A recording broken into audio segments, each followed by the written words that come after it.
Do you like barbarians? Do you enjoy slashing your way through hordes of enemies, riding dragons, and generally just being a badass? Well then, this might be the game for you. Ladies and gentlemen, this is Warrior Blade, also known as Rastan Saga 3.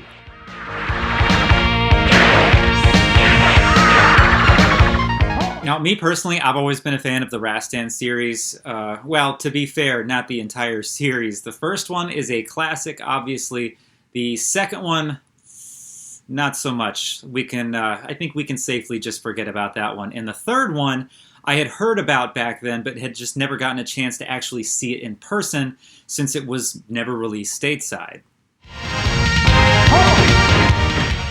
What a shame, too, because it was one of those multi-screen bad boys, kind of like X-Men or Ninja Warriors. The real tragedy here is that Warrior Blade wasn't ever ported home to anything except the Japanese PS2, and that was back in 2007. Exclusively in Japan, too. No Rastan love here for the West. It did come home via Taito Memories 2 Gekkan, one of several Taito compilations on the PS2.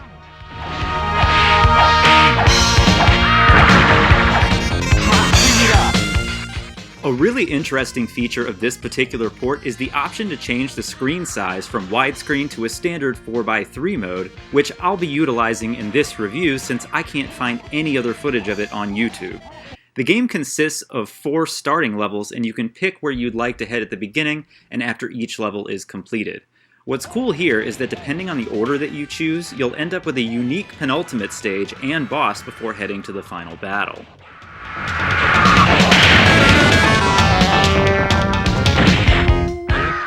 Everything is here as you'd expect. The graphics here look awesome with highly detailed and super large sprites. Also, quite a lot going on at any given moment, and the game rarely has any slowdown issues or anything like that.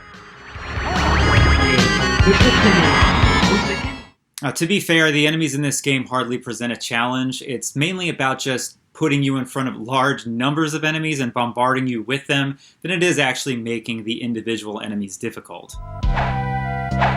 May power be with you. Luckily, you do have a few power-ups at your disposal and even a summoner that can be called into battle to do big damage thanks to some of his awesome screen-clearing magic.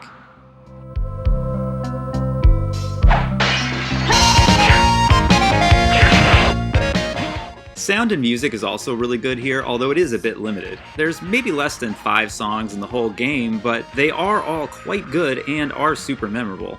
The grunts of the bad guys and the clashing of steel sounds excellent, as do the roars of the dragons and the gallop of the horse. It's all pretty well done, and the game handles quite well and never gets overly frustrating. The bosses are all pushovers, but some of them look really cool, like this zombie that spawns skeletons while yelling, "Help me," the entire time.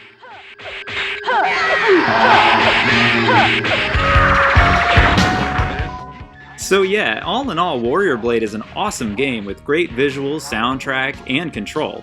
It's a tad short, sure, but it is fun while it lasts.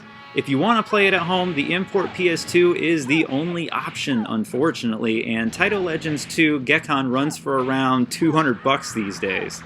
Here's hoping that one day it'll all be re-released as part of some sort of Rastan trilogy. Now that I could go for.